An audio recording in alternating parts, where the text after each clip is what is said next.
Welcome back to the Deep Dive. Today, we're setting off on quite a journey deep into medieval Arabic literature. That's right. We're not just looking at an old text. It's more like, well, it's a compelling story, a bit of a literary mystery, and a detective story about how scholars actually piece these things together. Mm-hmm. The detective work is often half the fun. Exactly. So our main source today is a work from the 16th century called the Legal Maqama. It's by an author known just as al-Abbas. And it's part of a larger collection of his works. Right. So our mission for this deep dive, we want to unpack this specific Maqama, trace this really surprising theme it shares with other writings, and, shine a light on the amazing work that goes into studying the manuscripts themselves, keeping these stories alive. It's crucial work, often unseen. Okay, let's dive in. First things first. What exactly is a Maqama, for anyone who might not be familiar? That's the key question to start with. So maqamas are a really distinctive genre in Arabic literature. Think of them as artistic prose pieces. They usually have a narrator figure who sort of recounts the adventures of a central character. And this character is often, well, very witty, maybe a bit of a rogue sometimes. A trickster type figure. Sometimes, yes. Or just incredibly clever and eloquent. They were hugely popular in the Middle Ages. People loved them for the wordplay, the storytelling, almost like popular entertainment, but also high art. And you mentioned these are often unstudied, especially later ones. Yes, that's a really important point. Particularly the collections from the late Middle Ages, like al-Abbas's work, they're still largely unexplored territory for scholars. So we're looking at relatively fresh ground here. Absolutely, which makes this deep dive feel even more significant, like we're uncovering something. Okay, let's get into the legal Maqama itself. It starts so dramatically, doesn't it? Paint the scene for us. Oh, it does. Al-Abbas throws you right into it. Picture this. A wild, stormy night, no moon. The narrator, Abul Khair, can't sleep. He talks about the black covering of night. Sounds ominous. It is. The rivers are flooding, lightning is flashing. He compares it to a sword stained with the blood of dusk, thunder roaring like the poetess Alkanza weeping for her brother. It's incredibly evocative. You feel the tension. Wow. Definitely sets a mood. Perfect for a mysterious arrival, maybe. Precisely what happens. The storm calms, the stars come out like dinars on a blue cloak, he says beautifully, and our narrator feels lonely, wishes for company. And then? A knock at the door. Sudden. Unexpected. He opens it, and there stands this figure, a traveler, clearly exhausted, barefoot, clothes torn, hungry. This must be Abulfa. That's him, our central character, arriving dramatically right out of the storm. Abul Khair, being hospitable, welcomes him in, offers food, asks about his story. And Abulfa doesn't just talk about his travels, does he? He launches into this lament. He does. It's quite profound. A real cry about the decline of knowledge, the state of scholarship. He says things like, houses are empty, schools are like abandoned grave. Books are contested, fires of knowledge are extinguished, the noble have fallen into dirt. It's powerful imagery. Incredibly powerful. And what's fascinating is how this taps into, broader worries at the time. It wasn't just his personal feeling. It reflects a real anxiety in 16th century intellectual circles about learning being lost or devalued. Like a golden age fading? Sort of, yeah. That feeling that the great traditions were maybe being forgotten or argued over instead of built upon. It turns his personal story into a commentary on the times. Is that common in this kind of writing? This lament for learning? It's definitely a theme you see in didactic literature writing meant to teach or offer moral lessons. But Abbās does it with such poetic force here. It feels very personal, very immediate. Okay, so Abulfas is lamenting this decline. And then his story shifts, right? He talks about encountering a group who challenge him. Exactly. He says he found a group of people also discussing the sad state of affairs, and they hit him with a real brain teaser, a legal riddle. The core of this Maqama. Lay it out for us. Okay, so imagine you're a jurist. You're asked, what's the ruling on a woman who finds herself married to two husbands? One marriage is public, totally open. The other is secret. Two husbands. At the same time. At the same time. And here's the kicker. Somehow, both marriages are considered legally valid according to the rules they're playing by. How is that even possible? That sounds like an impossible knot. It does, and that's the genius of the riddle. It forces you to think about the complexities of Islamic law. Specifically, it brings two major legal schools, or madhabs, into play. Which ones? You've got the Shafi school, which generally really emphasized openness and clarity in legal matters. public contracts, clear intentions. Okay. And then you have the Hanafi school, which in certain specific contexts could be a bit more flexible, allowing for arrangements that weren't necessarily fully public, maybe more private agreements. Ah, so the riddle plays on the tension between these two traditions. Exactly. It's a test of legal ingenuity. How do you navigate this clash? How do legal traditions handle situations that are, frankly, messy and maybe morally ambiguous? So the million-dinar question. How does our hero, Abul solve it? With incredible cleverness, he doesn't just give a dry answer. He comes up with a practical, albeit tricky, solution. He calls it a fictitious and feigned divorce. Fictitious. How does that work? The idea is the first husband, the public one, would stage a divorce. They'd go through the motions, get witnesses to confirm it, make it look official and public. Even though it's not real internally. Well, legally, on the surface, it is real because it's performed correctly with witnesses. It dissolves that first public contract. And only then, after that apparent dissolution, could the second secret marriage proceed or be considered fully legitimate on its own terms. Oh, that's slippery. Yeah. But legally sound within the rules of the game they set up? Apparently so.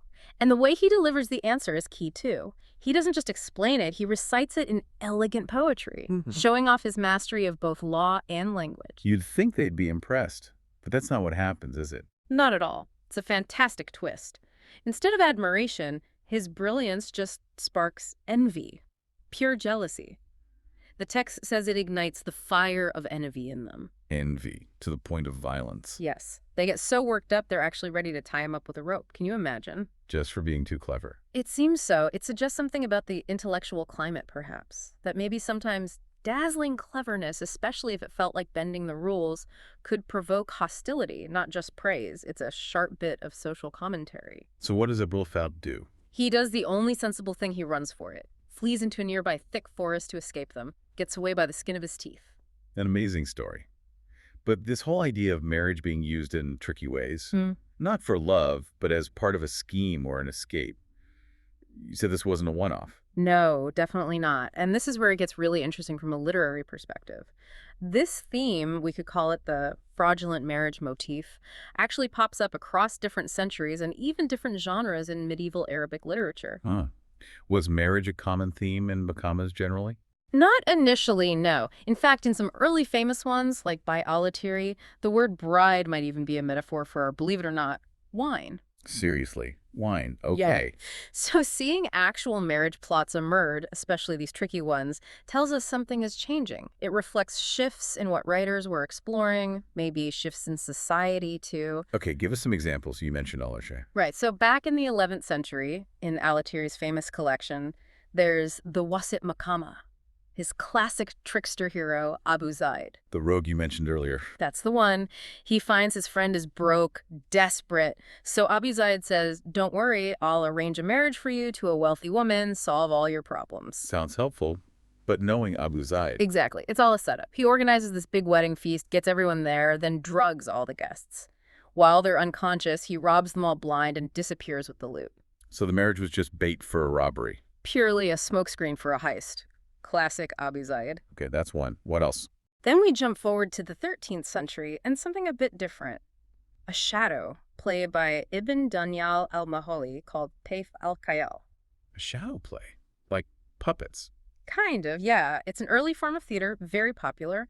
And what's fascinating is that people back then often saw these plays as being like maqamas, blurring the lines between written literature and performance. Interesting connection. So what's the plot? Well, you have this rather dissolute character, Emir Wayal, who decides he wants to get married. A matchmaker, Rashid, sets him up. But, surprise, she tricks him into marrying a really ugly woman. Oh no, how does that end? Badly. The wedding night involves physical fights. It's quite chaotic. But the shock of it all actually leads the emir to repent his ways and go on pilgrimage. So marriage as a catalyst for change, but still based on deceit. Okay, so we have a heist and a disastrous setup leading to repentance. What about al-Abbas again? Does he use this motif elsewhere? He does. In another of his maqamas, the Egyptian maqama, our same hero, Abulfald, finds himself broke in Cairo this time. Seems to be a recurring problem for him. It does, yes. So someone offers him a solution. Marry this supposedly beautiful, wealthy woman. Seems perfect. He agrees. Let me guess. There's a catch. Big catch. The wedding happens, the vows are exchanged, but when the veil is lifted, he discovers she's actually an old woman with various flaws. He's been completely duped. So what does he do? He can't exactly run into the forest this time. No, he uses his wits again. He realizes he's trapped, potentially liable for compensation if he rejects her. So he cleverly pretends to be impotent, feigns incompetence in the bedroom to get out of the marriage without having to pay anything. Huh. Another clever escape. So looking at these three al-Irya, Ibn Daniel, al-Abbas, what does this tell us about how this marriage motif evolved? Well, a few things stand out. First, as you saw in al-Irya and al-Abbas, the motive for marriage is almost always financial desperation, not love or companionship. Very practical, if cynical. Right. Survival first. Exactly. Second, and this is crucial, in all these cases, the groom ends up being the victim of the deceit, or at least doesn't profit in the way Abu Zayd did. Emir Wilal gets an ugly wife, Abu Fakl in Cairo gets tricked, even Abu Zayd's friend in the Wasit Maqama was just a pawn. Abu Afal's cleverness is used to avoid loss, not necessarily to gain unfairly. So there's a shift in the hero from maybe an amoral trickster like Abu Zayd to someone like al-Abbas Abu Fal, who the text presents as, a clearly positive figure, even though he uses cunning. His wit is defensive, a way to navigate a harsh world or escape a bad situation, not just to cheat people. It shows a kind of rejection of the purely roguish hero of the classical Maqama. That's a really fascinating evolution in character and maybe morality.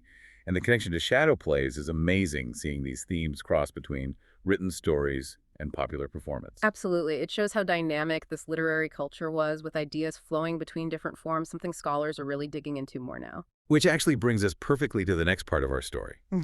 Because behind enjoying these narratives, there's the whole saga of the texts themselves, how they survived. The manuscript journey. Exactly. Behind every ancient text, there's usually some detective work, right? Yeah. And for all Abbās Maqamas, the story involves two specific manuscripts. Tell us about them. Okay, so the main ones we rely on are Manuscript B 66, which is in St. Petersburg at the Institute of Oriental Manuscripts, and Manuscript NF 66, housed in the Austrian National Library in Vienna. These two are key to accessing al-Abbas's work. And the Vienna one, NF 66, has a bit of a story behind it, a case of mistaken identity. Oh, a major one. For a very long time, based on the work of a really influential 19th century cataloger, G. Flugel, everyone thought NF 66 was something completely different. What did they think it was? Flugel cataloged it as a work by a 12th century Christian physician and even titled it Christian Maqamas. Wow. A 12th century Christian physician. How wrong is that? Al-Abbas is 16th century Muslim, right? Completely wrong. 4 centuries off. Different author, different religious context. It just shows how a respected authority's error can persist for generations.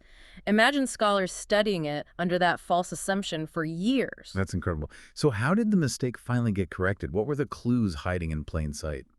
Well, eventually, scholars looking closely at the text itself noticed things that just didn't add up for the 12th century. Clear anachronisms. Like what?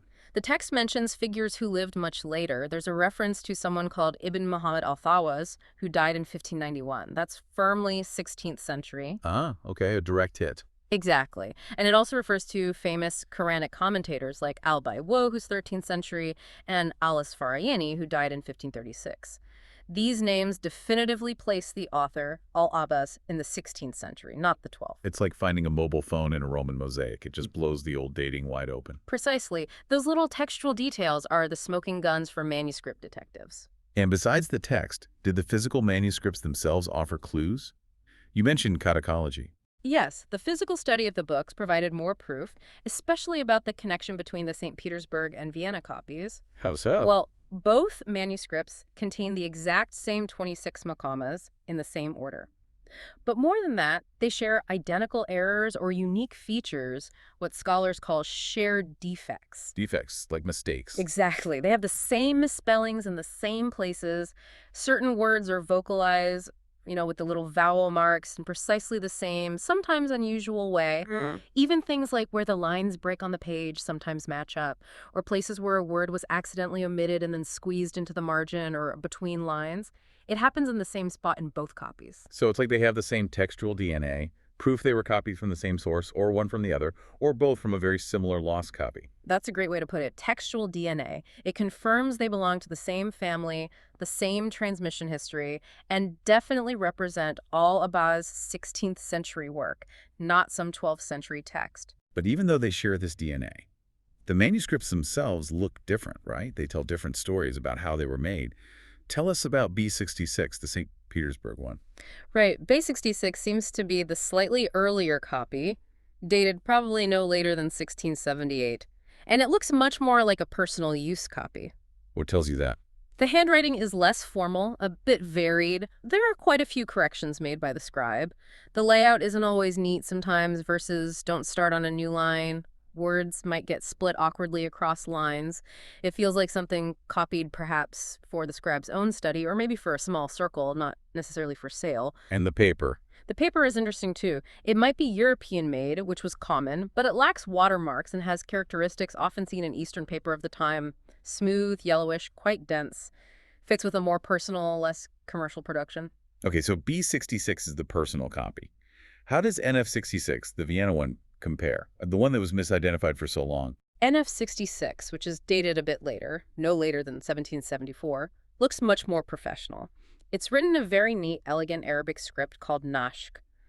This was often used for more formal texts or copies intended for libraries or sale. A professional job. Exactly. It feels less like a working copy and more like a finished product. And we know its later history, too. It was acquired in 1808 by the famous Austrian Orientalist Joseph von Hammer-Purgstall, probably somewhere in the Ottoman Empire. So these differences, the handwriting, the paper, the corrections, they actually give us clues about how texts were produced and circulated. Personal study versus maybe commercial copying. Precisely. These subtle physical details open a window onto the world of book production and the journeys these texts took, maybe from a scholar's private library, perhaps through the book markets of Cairo or Istanbul, eventually ending up in the great libraries of Europe. It connects the content to its material life. It's just incredible. So let's recap. We've explored the amazing story within legal Maqama, this witty, dramatic narrative. We've traced that fascinating fraudulent marriage idea across centuries, seeing how it changed, even jumping into shadow plays. And we've peered behind the curtain at the meticulous work of manuscript comparison, the detective story that lets us even read these texts accurately today, correcting centuries-old mistakes. And if we just, zoom out for a second, Yeah. it really highlights how crucial it is to not just read what's in the text, but to understand the text's own story, its physical journey, its context. Right. Those seemingly tiny details, misspelling, the type of paper, a cataloger's note, they are absolutely fundamental for getting a truly, let's say, well-informed view. It reminds us that history is physical, it's material, as much as it is ideas. Beautifully put. So as we wrap up, maybe something for you, our listeners, to think about. Consider that silent legacy tucked away in these old manuscripts. Stories that have traveled hundreds of years, copied by hand after hand, maybe misread, maybe ignored for centuries, and yet, through this dedicated scholarship, they can still speak to us, offering fresh takes on human ingenuity, on society, on the sheer power of a good story. It makes you wonder, doesn't it? What other forgotten stories are out there just waiting patiently on a shelf, waiting to be unpacked?